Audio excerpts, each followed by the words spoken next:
నేటి దిన ఉత్తర ప్రత్యుత్తర భాగముగా కీర్తన గ్రంథము 92వ అధ్యాయము చదువుకుందాం. కీర్తన గ్రంథము 92వ అధ్యాయము దీక్ష వచ్చి నడిపించవలసింది. ఉదయమున నీ కృపను ప్రతి రాత్రి నీ విశ్వాస్యతను 10 గంటల స్వరమండలముతోను గంభీర ధ్వని గల సితారతోను ప్రచురించడం మంచిది. ఎందుకనగా యెహోవా నీ కార్యము చేత నీవు నన్ను సంతోషపరచుచున్నావు. నీ చేతి పనులు బట్టి నేను ఉత్సహించుచున్నాను. యెహోవా నీ కార్యములు ఎంత దొడ్డవి, నీ ఆలోచనలు అతి గంభీరములు. పశుప్రాయులు వాటిని గ్రహింపరు, అవివేకులు వివేచింపరు. నిత్య నాశనం ముందులగే కదా, భక్తిహీనులు గట్టి వల్ల చిగుర్చుదురు, చెడు పనులు చేయవారందరూ పుష్పించుదురు. యెహోవా నీవే నిత్యము మహోన్నతుడవుగా ఉందువు. యెహోవా మందిరములో నాటబడిన వారే, వారు మన దేవుని ఆవరణంలో వర్ధిల్లుదురు. నాకు ఆశ్రయదుర్గమైన యెహోవా యథార్థవంతుడనియు ఆయన యందు ఏ చెడుతనము లేదనియు ప్రసిద్ధి చేయుటకై అందరూ కలిసి వారు ఆశ్రయమునందు ఇంకా చెడు పెట్టుదురు, సారము కలిగి పక్షపాతముందురు. చిన్న వాక్యాన్ని నడిపించుకుందాం. మన ధ్యానాంశము దేవుని యొద్ద విచారణ చేయుట, దేవుని దగ్గర కనిపెట్టుట, దేవుని మీద ఆధారపడుట.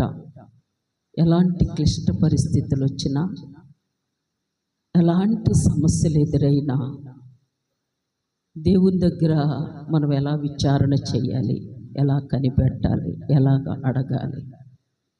ఆయన అడిగితే ఆయన ఏ విధముగా జవాబు ఇస్తారు. దేవుని యొద్ద విచారణ చేయుట. చూడండి, 1 సమూయేలు గ్రంథము 30వ అధ్యాయము 6వ వచనం చదువుకుందాం. దావీదు ముక్కిలి దుఃఖపడెను, మరియు తమ తమ కుమారులను బట్టి కుమార్తెలను బట్టి జనులకందరికీ ప్రాణము విసికినందున రాళ్ళు రువి దావీదును చంపుదము రండి అని వారు చెప్పుకొనగా, దావీదు తన దేవుడైన యెహోవాను బట్టి ధైర్యము తెచ్చుకొనెను. పిమ్మట దావీదు ఎఫోదు తెమ్మని యాజకుడగు అహీమెలెకు కుమారుడైన అబ్యాతారుతో చెప్పగా, అబ్యాతారు ఎఫోదును దావీదునొద్దకు తీసుకొని వచ్చెను. నేను ఈ దండును తరిమిన ఎడల దాన్ని కలుసుకొందునా అని యెహోవా యొద్ద దావీదు విచారణ చేయగా, యెహోవా తరుము, నిశ్చయముగా నీవు వారిని కలుసుకొని తప్పక నీ వారినందరినీ దక్కించుకొందువని సెలవిచ్చెను. చాలు. 30వ అధ్యాయంలో దావీదును అతని జనులు 3వ దినమందు సిక్లగునకు వచ్చిరి. దావీదు అతని జనులు సిక్లగు పట్టణానికి వచ్చేసరికి అక్కడ అమాలేకీలు దండెత్తి దక్షిణ దేశం మీద సిక్లగు మీద పడి కొట్టి దానిని తగులబెట్టిరి. చాలా భయంకరమైన సిచ్యువేషన్ అక్కడ ఉంది. ఆ పట్టణంలో ఉన్న ప్రజలను చంపక వారి పురుషుల్ని, వారి భార్యల్ని, వారి పిల్లల్ని, వారికి ఉన్న కలిగింది సమస్తము కూడా వాళ్ళు తీసుకుని వెళ్ళిపోయారు. దావీదు అతని జనులు సిక్లగుకు వచ్చేసరికి ఆ పట్టణము కాల్చబడింది, ఆ పట్టణము తగులబెట్టబడింది. దేవుని బిడ్డలారా, దావీదు 3వ వచ్చి దావీదును అతని జనులు పట్టణముకు వచ్చి అది కాల్చబడి ఉండుటయు, తమ భార్యలు, కుమారులు, కుమార్తెలు చెరలోనికి కొనిపోబడి ఉంటుట చూచి ఇక ఏడ్చుటకు శక్తి లేకపోవునంత బిగ్గరుగా ఏడ్చిరి. తన భార్యలు, పిల్లలు, తనతో ఉన్న ప్రజలు, ఆ పురుషుల యొక్క భార్యలు అందరినీ వాళ్ళు తీసుకుని వెళ్ళిపోయారు. ఇంకా తన దగ్గర ఉన్న జనులు ఏం చేస్తున్నారంటే, దావీదుని చంపుదాం, మనకేం చేశాడు, మనకేం చూశాడు, అందరూ రాళ్లతో రాళ్ళు రువ్వి దావీదును చంపుదము రండని చెప్పుకున్నారు. వారికి కుటుంబాలు లేరు, పిల్లలు లేరు, అందరినీ కూడా మరి అమాలేకీయులు తీసుకుని వెళ్ళిపోయారు. ఆ టైంలో దావీదు చేసిన ఆ పని చాలా అద్భుతమైన పని చేశాడు. దేవుని బిడ్డలారా, దానికి ముందుగా మరొక మాట చదువుకుందాం. చూడండి, మొదటి సమూయేలు గ్రంథము 23వ అధ్యాయము 1-2 వచనాలు. తరువాత ఫిలిష్తీయులు కెయీలా మీద యుద్ధము చేసి కళ్ళముల మీద ధాన్యము దోచుకొని చున్నారని దావీదునకు వినబడెను. అంతటా దావీదు, నేను వెళ్ళి ఆ ఫిలిష్తీయులను హతము చేయుదునని యెహోవా యొద్ద విచారణ చేయగా, యెహోవా, నీవు వెళ్ళి ఫిలిష్తీయులను హతము చేసి కెయీలాను రక్షించుమని దావీదునకు సెలవిచ్చాను. ఇక్కడ చాలు. ఇక్కడ చూసినట్లయితే ఫిలిష్తీయులు కెయీలా పట్టణం మీదకి వచ్చి యుద్ధము చేసి కళ్ళముల మీద ఉన్న ధాన్యము, యవల రాసులు, గోధుమ రాసులు, పంట ఆ కళ్ళం మీద ఉంది. పొలములో ఉన్న పంట అంతా కూడా అది కోతకాలము. ఆ కోసేసి నూర్పులు వేసి ఆ చేను ప్రకారముగా ఉంది. ఆ నూర్చిన ఆ పెద్ద పెద్ద రాశులు ఉన్నాయి. వాటన్నిటినీ దోచుకొని రారని దావీదు వినపడింది. ఇంకా ప్రజలకి ఏంటి, కరువు. ఆహారం లేకపోతే ఏముంటుంది? ఆహారం లేకపోతే ఆకలమంట. కరువుతో వాళ్ళు చావాలని పండిన పంటనంతను దోచుకొని వెళ్ళిపోయినప్పుడు దావీదు ఏం చేశాడమ్మా? దేవుని పాదాలు పట్టుకొని ప్రార్థన చేస్తున్నాడు. నేను వెళ్ళి ఫిలిష్తీయులను హతము చేయుదునా? నా తండ్రి యెహోవా, నిన్నే నమ్ముకొన్నాను కదా, నీవే నా తండ్రివి, నా ప్రభుడవు, నా రక్షకుడవు, నా సర్వము సమస్తము మీరే. దేవుని దగ్గరికి వెళ్ళి ప్రార్థన చేస్తున్నాడు, దేవుని దగ్గర విచారణ చేస్తున్నాడు, దేవుని పాదాలు పట్టుకొని మరి మొరు పెడుతున్నాడు, పరిస్థితి అంతా చెప్తున్నాడు. ఎలాంటి క్లిష్ట పరిస్థితులు వచ్చినా మనం మొదట ఎక్కడికి వెళ్ళాలి? దేవుని దగ్గరికి వెళ్ళాలి. దేవుని దగ్గర మనం అడగాలి. మన దేవుడు కనికరము గల దేవుడు, కృపగల తండ్రి. ఎలాంటి పరిస్థితులనైనా ఆయన ప్రేమతో క్షమించే దేవుడు, ఇచ్చే దేవుడు. దావీదు ఇక్కడ మరి ప్రార్థన చేసినప్పుడు దేవుడు అంటున్నారు, నువ్వు వెళ్ళు, ఫిలిష్తీయులు నీకు అప్పగిస్తావు, ఫిలిష్తీ నీకు అప్పగిస్తాను, కెయీలాని నీవు రక్షించుకుంటావు, నువ్వు వెళ్ళుమని దేవుడు చెప్తారు. ఇక్కడ చదవబడిన భాగములో అయితే దేవుని బిడ్డలారా, అక్కడ మరి చూసినట్లయితే సిక్కలాగు పట్టడం, ఆ పట్టణంలో ఉన్న మరి స్త్రీలను, పిల్లలను అందరినీ తీసుకుని వెళ్ళిపోయినప్పుడు ఇక్కడ చూస్తే దావీదు ఏం చేస్తాడు? దావీదు తన దేవుడని యెహోవాను బట్టి ధైర్యము తెచ్చుకొని అబ్యాతారుతో అంటాడు, అహీమెలెకు కుమారుడు అబ్యాతారుతో అంటాడు, ఎఫోదును నాకు తీసుకురండి అంటాడు.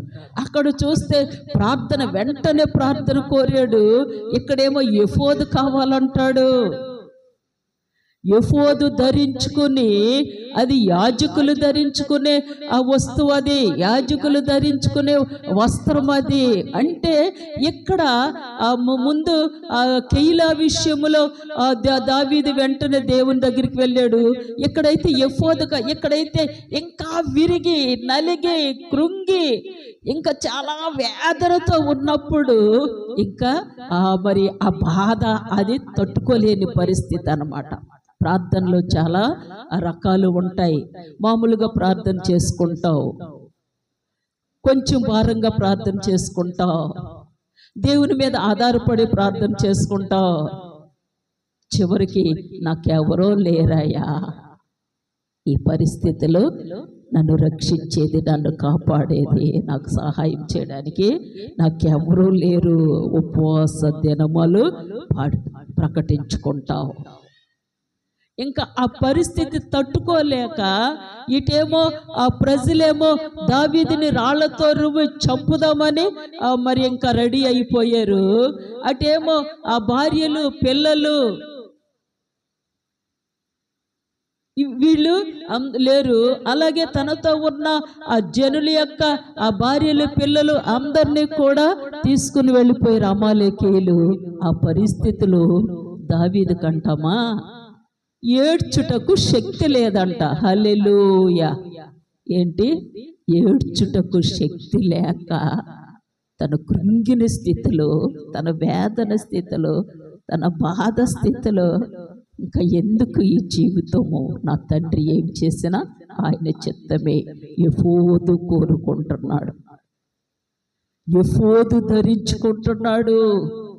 దేవుని శక్తి, దేవుని ఆత్మ, దేవుని ధైర్యము, దేవుని విజ్ఞాపన, దేవుని ప్రార్థన, దేవుని దగ్గర మరి తన రక్తమంతా, తన బలమంతా, తన నీరంతా, తనలో ఉన్న శక్తి అంతా కుమ్మరించుకోవడానికి ఇంకా ఎఫోదు తప్ప, మీరు తప్ప నాకు ఇంకా ఏది లేదని ఎఫోదు ధరించుకుని దేవుని సన్నిధికి వెళ్ళి ఏడుస్తున్నాడు. మామూలుగా కాదు, భారముతో. కృంగిన స్థితిలో ఉన్నావా? వేదనగా ఉన్నావా? ఈ బాధ ఎవరు తీస్తారు? ఈ కష్టం ఎలా పోతాయి? ఈ సమస్యలు ఎలాగా? కడుపుకి అన్నము లేకుండా దేవుని ఆత్మని అభిషేకముతో, దేవుని ఆత్మ నడిపింపనే ఎఫోదును ధరించుకుని దేవుని సన్నిధిలో మొరపెట్టినప్పుడు దావీదుకి జవాబు వచ్చిందా రాలేదా? జవాబు వచ్చింది. దేవుని బిడ్డలారా, నేను ఈ దండును తరిమిన ఎడల దాన్ని కలుసుకుందనని యెహోవా యొద్ద దావీదు విచారణ చేయగా, యెహోవా తరుము, నిశ్చయముగా నీ వారిని కలుసుకొని తప్పగా నీ వారందరినీ దక్కించుకుందువని సెలవు. దేవుని ఆన్సర్ వచ్చింది, దేవుని జవాబు వచ్చింది. ఫస్ట్ లైన్ అంటాడు కదా, మరి పైన దావీదు తన దేవుడైన యెహోవాను బట్టి, కేవలము దేవుడంటే పిచ్చి, ప్రాణము, ధైర్యము తక్కువ. అన్నీ ఉన్నాయి, ఐశ్వర్యము, ఘనతలు అన్నీ ఉన్నాయి. రాజుగా ఉన్నప్పుడు ఏంటి, గొర్రెలు కాచుకున్నప్పుడు ఏమి, సౌలు రాజు తరిమినప్పుడు ఏంటి, సమస్యలు శోధనలు వచ్చినప్పుడు ఏంటి, అన్ని పరిస్థితుల్లో ఎవరిని కలిగి ఉన్నాడు? ఎవరి మీద ఆధారపడి ఉన్నాడు దావీదు? దేవుని మీద ఆధారపడి, దేవుని దగ్గర విచారణ చేసే ఆత్మీయ జీవితము నీకు ఉండాలి. దేవుని కలిగిన జీవితము గడ్డు సమస్యల. కొన్ని హృదయాలు ఆ వేదనతో పిండిన పరిస్థితులు ఉంటాయి. దేవుని దగ్గర మొరపెట్టు. ఆయన న్యాయాధిపతి, ఆయన న్యాయాధిపతి, నీతిమంతుడు.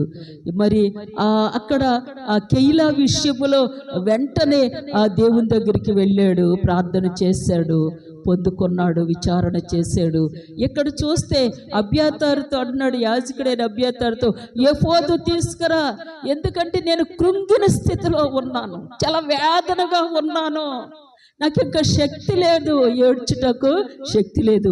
యెహోవా దగ్గర పడతాను, ఆయన దగ్గర పడతాను. ఆయన ఏం జవాబిస్తే అదే, ఆయన ఏం మాటిస్తే అదే, ఆయన ఎలా నడిపిస్తే అదే. నన్ను ఒంటరివాడిగా చేసిన ఆయన చిత్తమే, నాకు కుటుంబాలు ఇచ్చిన, ఈ నా దగ్గర ఉన్న వారందరికీ క్షేమం ఇచ్చిన ఆయన చిత్తమే. వేదనతో కూడిన ప్రార్థన. సమస్యలు వచ్చినప్పుడు దేవుణ్ణి ఎలాగ ఆశ్రయిస్తున్నావు? దేవుణ్ణి ఎలాగ అడుగుతున్నావు? ప్రార్థన లేని జీవితము ఎడారిలో ఉన్న అరుహ వృక్షము లాంటిది. అలాంటి వారి మనుషులు కూడా ఒకరినొకరు అర్థము చేసుకోలేరు. ఒకళ్ళ భారం ఒకళ్ళకి తెలియదు, ఒకళ్ళ వేదన ఒకళ్ళకి తెలియదు, ఒకళ్ళ పరిస్థితులు ఒకళ్ళు ఇంట్లోనూ అర్థం చేసుకోలేవు, ఈదిలోనూ అర్థం చేసుకోలేవు. దేవుని ఆత్మ లేదు, దేవుని ప్రార్థన లేదు, దేవుని బిడ్డవే కానీ తర్వాత చూసినట్లయితే చూడండి, మరి మొదటి సమూయేలు గ్రంథం 14వ అధ్యాయము 6వ వచనం నుండి చూసుకుందాం. దేవుని బిడ్డలారా, ఇక్కడ చూసినట్లయితే ఫిలిస్తీయులు ఇశ్రాయేలీల దేశములో ఏ ఆయుధములు దారు లేకుండా చేసి కంసాలు వాళ్ళందరినీ, సరాబులందరినీ లేకుండా చేశారనమాట. పదును పెట్టే ఆ డాళ్ళు, ఈటెలు, ఆ కత్తులు, గుణపాలు, గొడ్డళ్ళు, ఏ వస్తువుకి పదును పెట్టకుండా ఇశ్రాయేలు దేశములో కంసాలునే లేకుండా చేశారు. కేవలము సౌలు రాజు తన కుమారుడైన యోనాతాను దగ్గర వీళ్ళిద్దరి దగ్గర ఆయుధాలు ఉన్నాయి, కానీ మరి ఎవ్వరి దగ్గర కూడా ఆయుధాలు లేవు. ఆ పరిస్థితిలో మరి ఎలాగా ఆ ఫిలిస్తీయులు మరి ఆ ఇశ్రాయేలుని దోచుకోవడానికి దండెత్తి సిద్ధముగా ఉన్నారు. యోనాతాను అంటున్నాడు తన ఆయుధములు మోయవనితో, నాతో వస్తావా, ఆ ఫిలిస్తీయులని మీదకి యుద్ధము చేయడానికి నాతో వస్తావా, నీకు ధైర్యం ఉందా? రాజా, నువ్వెలా చెప్తే అలాగ వస్తా, నేను నీతో వస్తాను. అక్కడ చాలా మరి పైకి ఎక్కాలన్నమాట. మరి అది చాలా సన్న దారి అన్నమాట, పైకి ఎక్కడానికి సన్నదారి. చూడండి ఆ మాట చూసుకుందాము. యోనాతాను ఫిలిస్తీయుల దండు కావలి వారున్న స్థలమునకు పోజూచిన దారియగు కనుమల నడుమ యువతల ఒక సూదిగట్టును అవతల ఒక సూదిగట్టును ఉండెను. సూదిగట్టు అంటది, దాని నుండ పాక్కుని వెళ్ళాలి. దేవుని పెట్టారు. ఆ పరిస్థితిలో వాళ్ళిద్దరూ వెళ్ళి అంటున్నారు, యోనాతాను అంటున్నాడు, మనము పోదాము, మనము వెళదాము. ఒక సూచన అడుగుతున్నారు అక్కడ. మనం వాళ్ళకి కనపడగానే ఏమనాలంట, మీరు అక్కడ నిలవండి. ఎవరు మీరు వస్తున్నారు? మీరు ఏ దేశస్తులు? ఎక్కడి నుంచి వస్తున్నారు? ఎవరు మీరు? ఏంటి? మీరు అక్కడ నిలబడండి అంటే గనుక మనం వెళ్ళొద్దు, మనము ఇక్కడే ఉండిపోతాము. మనల్ని చూసినప్పుడు, మన ఇద్దరం వాళ్ళకి అగ్గుపరుచుకున్నప్పుడు, వాళ్ళు రండి అని మనల్ని పిలిచినప్పుడు మనము వెళదాము. అక్కడ ఒక సూచన అడుగుతున్నారు. యోనాతాను ప్రార్థనా పరుడు, ఆత్మజ్ఞానము, ఆత్మగ్రహింపు, ఆత్మ నడిపింపు, ఆత్మ కలిగిన వాడు. తండ్రి అయిన ఆ సౌలునైనా ఎదిరించాడు, కానీ దేవుని దైవజనుడైన మరి దావీదును మాత్రము ఒక్క మాట అన్నవాడు కాడు. దావీదు హృదయము యోనాతాను హృదయము కలిసిపోయింది.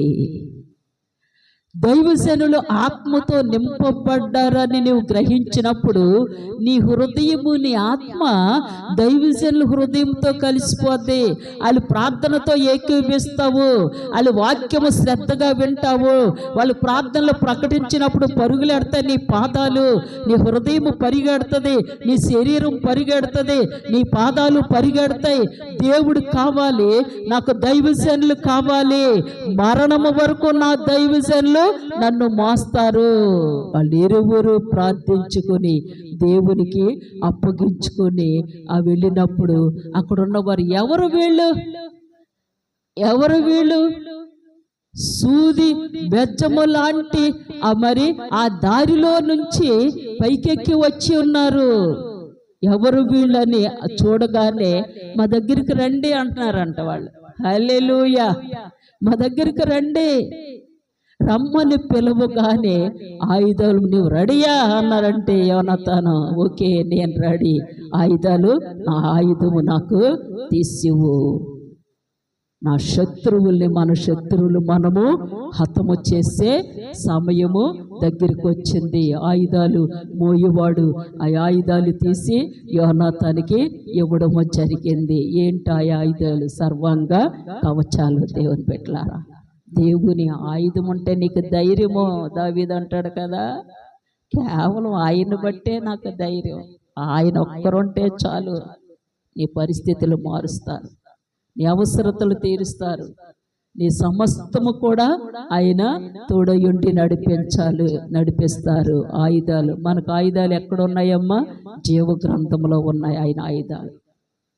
జీవగ్రంథం అంతా ఆయన ప్రేమ, ఆయన ఆయుధాలు. ఆయన ఆయుధము పట్టుకొని, దేవుని ఖడ్గము పట్టుకొని, రెండంచులుగల ఖడ్గము పట్టుకొని, దేవుని ఆత్మతో నింపబడి యోనాతాను వెళ్ళిపోతున్నాడు. ఫిలిస్తీయులు వేల లక్షల దండులోనికి ఏ ధైర్యముతో వెళ్తున్నాడు? ఏ బలముతో వెళ్తున్నాడు? యోనాతాను ఒక సింగిల్ మ్యాన్ కొన్ని వేల మంది లక్షల జనాంగం మీదకి వెళ్తున్నాడంటే అది సాధ్యమా? ఎట్టి పరిస్థితిలో సాధ్యము కాదు. కానీ ఎవరికి సాధ్యము? నీ దేవునికి మాత్రమే సాధ్యము. దేవుని యొక్క సామర్థ్యాన్ని అతను నమ్మాడు, దేవుని శక్తిని నమ్మాడు. దేవుడు చెయ్యగలరు. సున్నత లేని ఈ ఫిలిస్తీయులు ఏపాటే, దేవుడు లేని జీవితము కలిగిన వీరు ఏపాటే. దినదినము దేవుని బలాన్ని పెంచుకోవాలి, దేవుని శక్తిని పెంచుకోవాలి, దేవుని మీద ఆధారపడాలి, దేవుణ్ణి అడగాలి.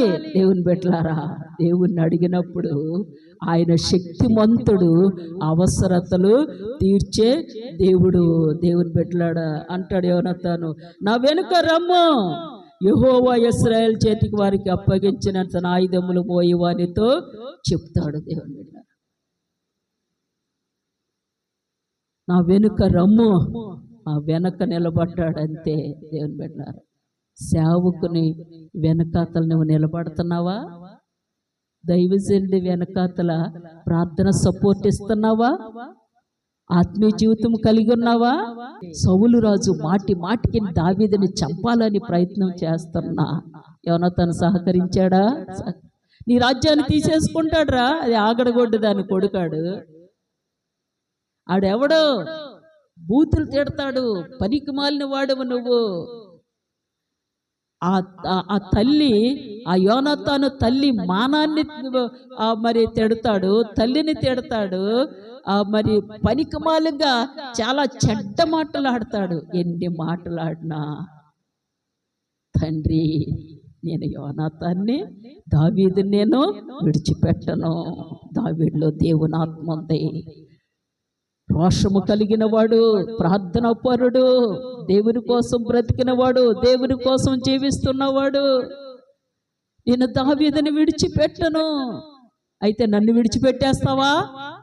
రాజ్యం దోచుకుంటాడు రా వాడు. నా తర్వాత రాజువు నీవు అవ్వాలి. నీ చేతిలోంచి వాడి చేతిలోకి వెళ్ళిపోతే వెళ్ళిన పాడవలు యెహోవా వాక్కు స్థిరపడును గాక. తండ్రి అయినా ఎదిరించాడు కానీ ఎవరిని ప్రేమించాడు?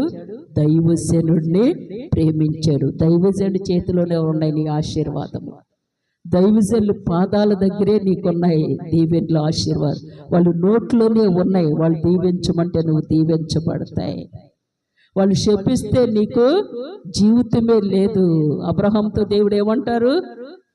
నిన్ను ఆశీర్వాదించు వారిని నేను ఆశీర్వాదిస్తాను, నిన్ను శపించు వారిని నేను శపిస్తాను, నేను దీవించు వారిని నేను దీవిస్తాను, నిన్ను తృణీకరిస్తే వాళ్ళకి బ్రతుకు లేకుండా చేస్తానంటాడు దేవుడు. దేవుని బిడ్డలారా, వాక్యాన్ని నువ్వు ఎక్కువ ప్రేమించినప్పుడు, దైవజనుల నోటంటే ప్రతి మాట విశ్వాసముతో నువ్వు గట్టిగా పట్టుకున్నప్పుడు నీ కుటుంబ పరిస్థితులు గొప్ప గొప్ప మార్పులు జరుగుతాయి. యోనాతాను జీవితములో గొప్ప అద్భుత కార్యము ఆ దేవుడు చేశారు. ఇంకా ఇశ్రాయేలు ప్రజలందరూ కూడా కనిపెట్టుకు యుద్ధానికి వెళ్ళడానికి రెడీగా ఉన్నారు, దండుపాలెములో ఉన్నారు. ఒక్క వ్యక్తిని నిలబెట్టుకొని ఇశ్రాయేలుకి జయము తెచ్చిన దేవుడు నీ ప్రభు అయిన యేసుక్రీస్తు వారు. నీ కుటుంబంలో నిన్ను నిలబెట్టుకుంటారు, నీ కుటుంబంలో నిన్ను నిలబెట్టుకుంటారు. ఒక యవనస్త్రాలుగా నువ్వు దేవుని కొరకు నిలబడితే, ఒక స్త్రీగా దేవుని కోసం నిలబడితే, ఒక పురుషుడుగా నిలబడితే, యోనాతాను వలె నువ్వు దేవుని కోసం నడుము కట్టుకున్నప్పుడు నిన్ను నిలబెట్టుకుని కుటుంబంలో గొప్ప గొప్ప ఎలాంటి యుద్ధాలు వచ్చినా ఆయన సరిచేయగలరు, సరిదిద్దగలరు, సమర్థించగలరు. దేవుని శక్తి చేతనే సాధ్యము. దేవుని బిడ్డలారా, మరొక మాట చూడండి. ఆ న్యాయాధిపతుల గ్రంథము 6వ అధ్యాయము 33వ వచనం చూడండి. గిద్యోను ఆ గోధుమలను దొల్లగొట్టుకుంటున్నాడు కళ్ళములో. దేవుడు ఆ గిద్యోను దగ్గరకు వచ్చి మాట్లాడతాడు, ఇశ్రాయేల్ని విడిపించడానికి నిన్ను నేను ఏర్పాటు చేసుకుంటాను. గిద్యోను, నేను ఏపాటి, నా బ్రతుకు ఏపాటి, మనష్య గోత్రములో నేను చిన్నవాడును, ఇశ్రాయేల్ని రక్షింపగలరు, నా కుటుంబము ఏపాటిది, నేను ఏపాటి, మేము ఎన్నిక లేని వారమే. ఎన్నిక లేని వారం 15వ వచనములో ఉంటుంది. 6వ అధ్యాయం 10. మేము ఎన్నిక లేని. ఎంత తగ్గించుకుంటాడంటే గిద్యోను, నువ్వెంత ఎదిగినా ప్రభు దగ్గర ఒదిగి ఉండవలసిందే. అది రూల్. నీకెంత ఐశ్వర్యం ఉన్నా, ఎంత ఆరోగ్యం ఉన్నా, ఎన్ని పరిస్థితులు దేవుడు నిన్ను ఆశీర్వదించిన ప్రభు దగ్గర పురుగులాగా ఉండవలసిందే. గిద్యోను తగ్గించుకొని, నేను ఎన్నిక లేని వాడును, నేను మనుష్య గోత్రములు, నా కుటుంబం ఏపాటిది, నేనేపాటి, నా గోత్రం ఏపాటిది. లేదు లేదు గిద్యోను, ఇలాంటి వాళ్ళే నాకు కావాలంటారు ప్రభువారు. హల్లెలూయా. గర్వముతో ఉన్నవాళ్ళు, హెచ్చించుకునేవాళ్ళు, మనుషులు ఖాతరు చేయని వాళ్ళు, మనుషులు ఆఫ్టర్ ఆల్ అనేవాళ్ళు ప్రభువుకి అక్కర్లేదు. మనుషులు ప్రేమించేవాళ్ళు ప్రభువుకి కావాలి. గిద్యోను, ఇశ్రాయేల్ రక్షించడానికి నిన్ను నేను ఏర్పాటు చేసుకున్నప్పుడు అన్నప్పుడు మిద్యానీయులందరూ దండు మీద వచ్చినప్పుడు యెహోవా ఆత్మ గిద్యోనును ఆవేశించిన. అతడు బోర ఊదినప్పుడు అబీయేజెరు కుటుంబపు వారు అతని వద్దకు వచ్చిరి. దేవుని యొక్క శక్తిని ఆశ్రయిస్తున్నాడు. ఆ ప్రజలను, ఆ దేశ ప్రజలను నేను జయించగలనా, ఇశ్రాయేల్ని విడిపించగలనా, రక్షించగలనా? ఒక సూచన ప్రభువా, ఒక చిన్న సూచన ఇవ్వయ్యా. నీ బలాన్ని పెంచుకుంటాను, నీ శక్తిని పెంచుకుంటాను, నేను ఆశ్రయిస్తాను. ఒక సూచన ఇవ్వమంటే గిద్యోను ఏం కోరుకున్నాడంటే, గిద్యోనికి విస్తారమైన పాడి పంటలు, పశువులు, గొప్పవాడు, ఐశ్వర్యవంతుడు అన్నీ ఉన్నా గిద్యోను ఏమంటున్నాడు, నేను ఏపాటి, నా బ్రతికేపు, నా కుటుంబం ఏపు, నేను ఎన్నిక లేని వాడిని. ఈ లోకంలో నీకు అన్ని ఇచ్చిన దేనిని బట్టి అతిశయించడానికి వేలు లేదు. అతిశయం కలుగు చేస్తాడు సాతాను. నాకేంటి, నాకేం తక్కువ, నాకేంటి అన్నావు, నువ్వు పడిపోయావే. నీకు హృదయంలో దేవుడు లేడు. నేను ఏపాటి అన్నప్పుడే దేవుని ఆత్మ నీలో వృద్ధి అవుతుంది. ఇక్కడ అంటున్నాడు గిద్యోను, మరి గొర్రెబొచ్చు ఆ కళ్ళములో, ఆ గొర్రెబొచ్చు కట్ చేసి ఉందన్నమాట. గొర్రెబొచ్చు మనలాంటి గొర్రెలు కాదు. ఇజ్రాయెల్ దేశం గొర్రెలు ఒక్కొక్క గొర్రె ఎంత ఉంటుంది. ఒక్కొక్క గొర్రెబొచ్చు కట్ చేస్తే మరి కొన్ని కేజీలు అవుతాయి అన్నమాట. కళ్ళము నిండగా ఉందంట. ఒక సూచన అడుగుతున్నాడు. ఏమడుగుతున్నాడంటే గిద్యోను, ప్రభువా, రాత్రి మంచు పడుతుంది కదా, వర్షంలాగానే పడుతుంది మంచు. రాత్రి వర్షం వస్తుంది కదా, చుట్టూ 6 నెలలు ఉండాలి, గొర్రెబొచ్చు తడిచిపోయి ఉండాలి. నేను ఇలాగ మిమ్మల్ని అడుగుతున్నానని మిమ్మల్ని బాధ పెడుతున్నానా? నా దేవునికి కోపం తెస్తున్నానా? నా దేవుని హృదయానికి వేదన తెస్తున్నానా? ప్రభువా, నన్ను క్షమించు. అక్కడ కూడా మళ్ళీ రిక్వెస్ట్ చేస్తాడు. అక్కడ కూడా దేవుణ్ణి ఎంతో తగ్గించుకుని అడుగుతాడు. ప్రభువా, ఎందుకంటే మీ సామర్థ్యము నాకు కావాలి, మీ శక్తి నాకు కావాలి, మీ రుజువు నాకు కావాలి. మిమ్మల్ని శోధించడానికి కాదు, కానీ మీ బలాన్ని నేను పొందుకోవాలని. చుట్టూ 6 నెలలు ఉండాలి, గొర్రెబొచ్చు తడిచిపోయి ఉండాలి. ఆ రోజు రాత్రి దేవుడు విస్తారమైన మంచు కురిపించారు. గొర్రెబొచ్చు నిండగా అది పిండితే నీరు కారుతుందంట. గొర్రెబొచ్చులో చేత్తో తీసుకుని పిండితే నీరు కాదు. చుట్టూ 6 నెల పొడి నేల ఉందంట. ఉన్నప్పుడు దేవునికి వందనాలు చెప్పాడు, దేవునికి కృతజ్ఞతలు చెప్పాడు. ఆ 39వ వచనం చూసుకున్నట్లయితే అప్పుడు గిద్యోను, నీ కోపము నా మీద నుండనీయకుము, ఇంకొక మారు ఆ గొర్రెబొచ్చు చేత శోధింప సెలవిమ్ము. మరొకసారి అడుగుతున్నాడు, ప్రభువా చిన్న రిక్వెస్ట్, మీ శక్తి ఇంకా నేను పొందుకోవాలన్నది, మీకు మిమ్మల్ని కోపం తెస్తున్నానని మరలా ప్రార్థన చేసి అడిగి అంటాడు, నేలంతా తడిచిపోయి ఉండాలి, గొర్రెబొచ్చు పొడి పొడి ఎండిపోయి ఉండాలని అడుగుతాడు. ఎందుకంటే ఆ మిద్యానీయులు మరి అమాలేకీయులు, మిద్యానీయులు, అమేనీయులు, తూర్పు వారందరినూ మరి వాళ్ళందరినీ జయించడానికి వెళుతున్నాడు. దేవుని యొక్క ఆ శక్తిని కోరుతున్నాడు కేవలం. ఇప్పుడేమో చుట్టూ తడిచిపోయి ఉండాలంట.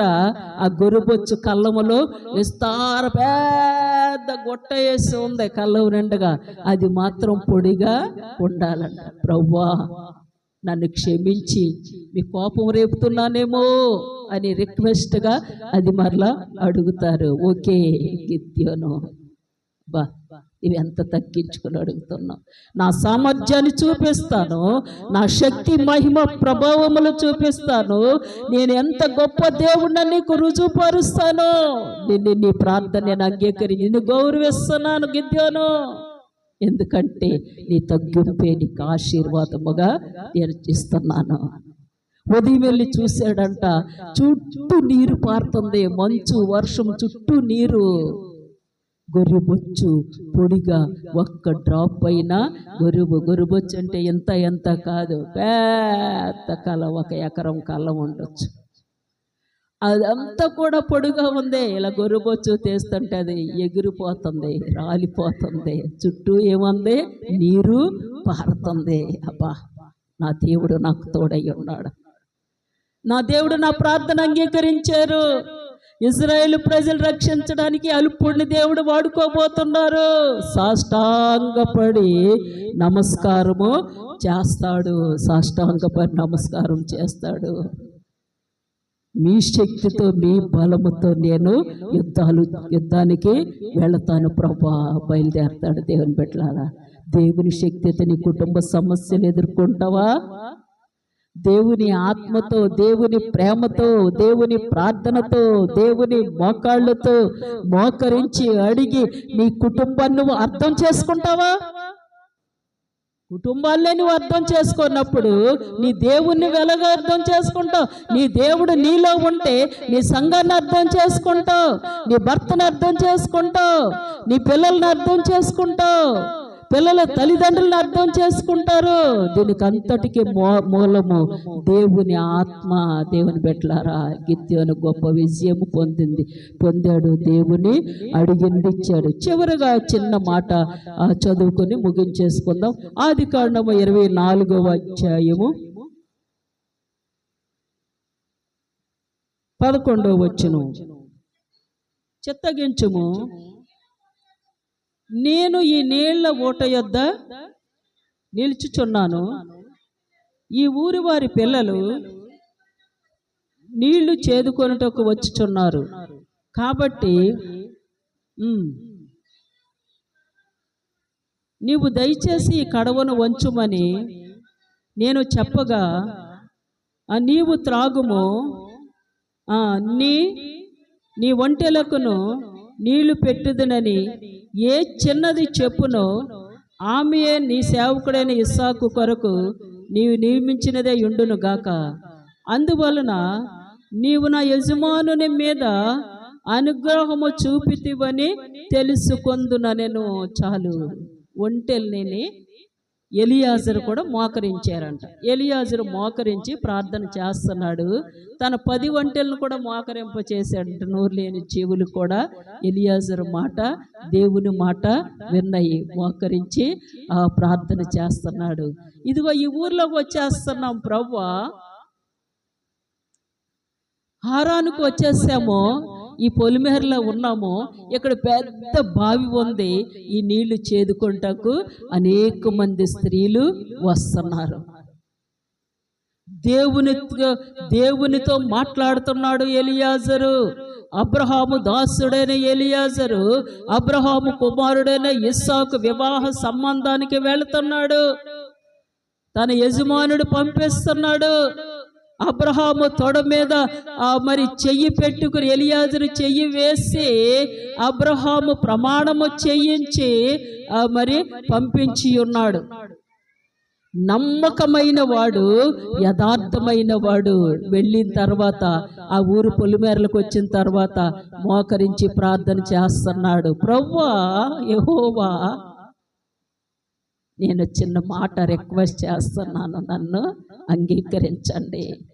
నా యజమానుడు నన్ను ఎంత నమ్మాడంటే, నా యజమానుడు భార్య చనిపోయింది, నా యజమానుడు పెద్ద వయసు అయిపోయాడు, వృద్ధుడైపోయాడు, తన కుమారునికి వయసు వచ్చేసింది, తన కుమారునికి వివాహం చేయాలి.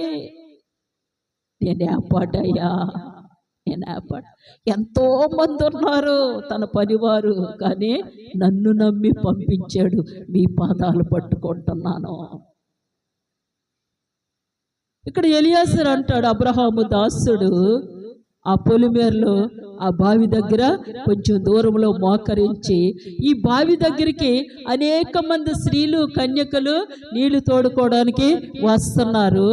ఏ చిన్నదాన్నైతే నేను నీళ్లు అడుగుతానో, నీళ్లు పోయమని, దాహముగా ఉందమ్మా మంచినీళ్ళు నాకు కొంచెం ఇస్తావా, కొంచెం పోస్తావా అన్నప్పుడు, నీకు నీ కడుపు నిండగా నీళ్లు పోస్తాను, నీకే కాదు నీ ఒంటికి కూడా నీళ్లు పోస్తానని ఏ చిన్నదైతే అంటదో ఆమె నాకు యజమానుడైన, నా యజమానుడు కుమారుడైన ఇస్సాకే భార్య.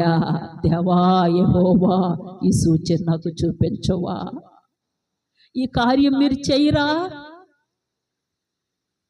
మిమ్మల్ని నమ్మి ఉన్నాము తండ్రి. అక్కడ వేదనతో దుఃఖముతో ప్రార్థన చేసి వస్తాడు. దేవుని బిడ్డలారా, ప్రార్థన చేసి వచ్చినప్పుడు 15వ వచనము, అతడు మాట్లాడుట చాలింపక ముందే అబ్రహాము సహోదరుడైన నాహోరు భార్యకు మిల్కా కుమారుడైన బెతీయేలుకు పుట్టిన రెబకా కడవ భుజం మీద పెట్టుకొని వచ్చెను. ఆ చిన్నది మిక్కిలి చక్కనిది, ఆమె కన్యక, ఏ పురుషుడును ఆమెను కూడలేదు. ఆమె ఆ బావిలోనికి దిగిపోయి కడవను నీళ్లతో నింపుకొని ఎక్కిరాగా, ఆ సేవకుడు ఆమెను ఎదుర్కొనుటకు పరిగెత్తి, నీ కడవలో నీళ్లు కొంచెము దయచేసి నన్ను త్రాగనిమ్మని అడిగాను. అందుకామె అయ్యా త్రాగుమని చెప్పి త్వరగా తన కడవను చేతి మీదకి దించుకొని అతనికి దాహమిచ్చాను. మరియు ఆమె అతనికి దాహమిచ్చిన తరువాత, నీ ఒంటెలు త్రాగుమట్టుకు వాటికి నీళ్లు చేదిపోయిదునని చెప్పి త్వరగా గాడిలో తన కడవ కుమ్మరించి తిరిగి చేదుటకు ఆ బావికి పరుగెత్తుకొని పోయి అతని ఒంటెలన్నిటికీ నీళ్లు చేదిపోసాను. చాలు. దేవుడు కార్యం చేశారా లేదమ్మా? చేశారు. దేవుణ్ణి అడగాలి కానీ, నీవు మనసు ఇవ్వాలి కానీ, నీ హృదయం ఇవ్వాలి, నీ శరీరం ఇవ్వాలి. దేవుణ్ణి అడగాలి కానీ తప్పకుండా ఆయన చేస్తారు. ఏ చిన్నదైతే నేను నీళ్ళు అడుగుతానో, నాకు దాహంకిచ్చి ఈ 10 ఒంటెలు కూడా నీళ్లు పోస్తానని, ఏ చిన్నదే ఒంటెలకి, ఒంటె అది ఎడారి వాడ, ఒక్కొక్క ఒంటె కొన్ని బిందులు నీళ్ళు తాగుతుంది. నెల 2 నెలలు దాహం ఆ నీళ్లు లేకపోయినా తన పొట్టలో స్టాక్ ఉంచుకుంటుంది వాటర్. ఆ నీళ్ళే బయటికి తెచ్చుకుని అది మరలా దాహము తెచ్చుకుంటూ ఉంటుంది. ఎన్ని బిందులు మోసిందో! ఎలియాజర్కి అయితే 1 లోటా నీటితో కడుపు నిండిపోయిందేమో, కొంచెము నీళ్లతోనే. కానీ ఆ ఒంటిలన్నిటికీ నీళ్ళు. ఇశ్రాయేలు స్త్రీలు ఎలాంటి వారు? చురుకైన వారు, సోమరపోతులు కాదు, సోమరులు కాదు. ఇశ్రాయేలు స్త్రీలు చురుకైన వారు, జ్ఞానము గలవారు, ప్రార్థనా పరులు. వారు పొరుళ్ళు వాళ్ళే పోసేసుకునే వాళ్ళు, బొడ్డు వాళ్ళే కోసుకునే వాళ్ళు అంట. అబ్బా, ఎంత జ్ఞానం ఇచ్చారు దేవుడు! దేవుని బిడ్డలారా, ఇక్కడ రెబెక్క మరి ఆ కార్యము చేసింది, తన వచ్చిన పని నెరవేరిదని నిశ్చయించుకున్నాడు. దేవుని బిడ్డలారా, 26వ వచనం చూసి చదువుకుని ముగించుకుందాం. ఆ మనుషుడు తన తల వంచి యెహోవాకు మ్రొక్కి, అబ్రహామును నా యజమానుని దేవుడైన యెహోవా స్తుతింపబడునుగాక, ఆయన నా యజమానునికి తన కృపను తన సత్యమును చూపుట మానలేదు. నేను త్రోవలో నుండగానే యెహోవా నా యజమానిని బంధువుల ఇంటికి నన్ను నడిపించెను. ఇక్కడ అమూల్యమైన మాట, నా యజమానుని దేవుడైన యెహోవా స్తుతింపబడునుగాక. హల్లెలూయా. ఎవరికి మహిమ తెచ్చాడు? దేవుడు. దేవుడు దేవుడు దేవుని పిచ్చి ఉన్న వాళ్ళని ఐశ్వర్యవంతులు చేస్తాడు దేవుడు. లోక పిచ్చి, కొంతమందికి రాజకీయ పిచ్చి ఉంటుంది, డబ్బు పిచ్చి ఉంటుంది, బంగారం పిచ్చి ఉంటుంది, వస్త్రాలు పిచ్చి ఉంటుంది, రకరకాల లోకాశలు. కొంచెం డబ్బులు ఉంటే ఇంట్లోనేమో మరి ఆ భోజనము సదుపాయం లేకపోయినా కొంతమంది రకరకాలుగా జీవించడానికి. దేవుని బిడ్డలారా, నీ దేవుడు నీ హృదయంలో ఉంటే నీకు ఆత్మగ్రహింపు ఉంటుంది. నీకు వచ్చిన డబ్బులు కూడా ఎలా ఖర్చు పెట్టాలో, ఎలాగా సర్దుకోవాలో, పిల్లలకి, ఇంట్లోకి, కుటుంబానికి, కష్టానికి పరిస్థితులు కూడా అర్థం చేసుకోవాలి. భర్త పరిస్థితులు, భార్య పరిస్థితులు, భర్త తెచ్చిన డబ్బులు కొంచెం ఎక్కువ ఖర్చు పెడితే ఆ కుటుంబం అప్పులైపోకుండా ఎలాగుంటది? దేవుని దగ్గర విచారణ చేయటం. దావీదు దేవుని దగ్గర విచారణ చేశాడు. మామూలుగా విచారణ చేశాడు, ఎఫోదు ధరించుకుని విచారణ చేశాడు, ఏడ్చుటకు శక్తి లేనంతగా విచారణ చేశాడు. నీ వేదనలో ఆలికిలికి చెప్పుకుని ఏదో ఓదార్పు, గుండు బరువు తగ్గిందని, కానీ నీ గుండు బరువు తగ్గింది, కానీ అనేక గుండ్లు బరువు చేసేస్తారు నీ గురించి. అనేక మందికి చాటింపేస్తాడు. చిన్న చెడు స్ప్రెడ్ అవ్వాలంటే క్షణాల మీద వెళ్ళిపోద్ది, మంచి సంపాదించుకోవాలంటే సంవత్సరాలు పడుతుంది. దేవుని బిడ్డలారా, దేవునికి నేను చెప్పే మాట ఒకటి, దేవునికి ప్రార్థించి, దేవునిది అడిగి, దేవుని దగ్గర విచారణ చేసి జయము పొందారు, దీవెనలు పొందారు, ఆశీర్వాదాలు పొందారు, ఐశ్వర్యులంతలయ్యారు, గొప్పవారైన. దేవుడు లేని జీవితము ఎడారిలోని అరుహ వృక్షము, అడవులోని గడ్డి పువ్వు. ఉదయం లేవగానే అది చాలా అందంగా ఉంటుందంట, సాయంకాలం అయ్యేసరికి అది రాలిపోతాను, చోటే దాన్ని ఎరగదంటారు. దావీదుకి ఎన్ని పరిస్థితులు వచ్చినా ఒకే మాట అంటాడు, యెహోవాను బట్టి నేను ధైర్యము, నాకు ఆయన బట్టే ధైర్యము, నాకంటూ ఏమీ లేదు, నేను ఏపాటి వాడని. దేవుని బిడ్డలారా, దేవుని మనస్సును గెలుచుకోవాలి. నువ్వు దేవుని మనస్సును గెలుచుకోవాలన్న ఆ ఆత్మీయ జీవితం ఉన్నప్పుడు దేవుడు తోడై ఉంటారు, ఆయన నడిపించుకుంటారు. దేవుడి చిన్న వాక్యం దీవించి ఆశీర్వదించిన గాక.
యెహోవా మిమ్మల్ని ఆశీర్వదించి మిమ్మల్ని కాపాడును గాక.